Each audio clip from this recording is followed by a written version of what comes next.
जमीयतुल उलूम कामारेड्डी निजामाबाद जिले में वाक़ मस्जिद आलमगीर जो 400 साल कदीम है, किसी नामालूम शख्स ने मस्जिद की बाउंड्री वॉल को कल जेसीबी से मुनहदम कर दिया। जमीयत उलमा के सदर और मस्जिद कमेटी के अरकान ने वक्फ बोर्ड चेयरमैन मोहम्मद वसीउल्लाह खान से मुलाकात की और मस्जिद की बाउंड्री वॉल को दोबारा तामीर करने का मुतालबा किया और इस सिलसिले में मोहम्मद वसीउल्लाह खान को एक याददाश्त भी हवाले की। मीडिया से बात करते हुए उन्होंने कहा कि जेसीबी ड्राइवर समेत बाउंड्री वॉल गिराने वालों के खिलाफ सख्त कार्रवाई की जाए। लिंगमपेट मंडल और जिला कामारेड्डी में मस्जिद आलमगीर जो कि एक 400 साल पुरानी कदीम मस्जिद है, उसकी बाउंड्री वाल को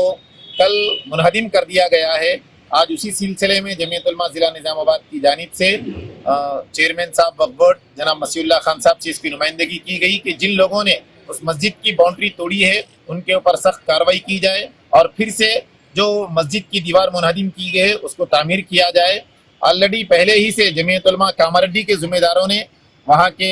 कामारेड्डी के एसपी साहब को भी दरख्वास्त दी है, लेकिन अभी तक कोई कार्रवाई नहीं हुई उन शरपसंदों के ऊपर। हमारा मुतालबा ये है कि मस्जिद को जिन लोगों ने हाथ लगाया है और जिन लोगों ने वो शरारत की है उन तमाम के ऊपर मुकदमा दर्ज किया जाए और मशीन जेसीबी मशीन सीज की जाए और उसके चलाने वालों के ऊपर भी केस दर्ज किया जाए। फिर से मस्जिद को जो दीवार तोड़ी गई है फिर से वक्फ बोर्ड उसमें मुदाखलत करके वो जगह को उसी जगह पर वो बाउंड्री को फिर से बनाया जाए। यही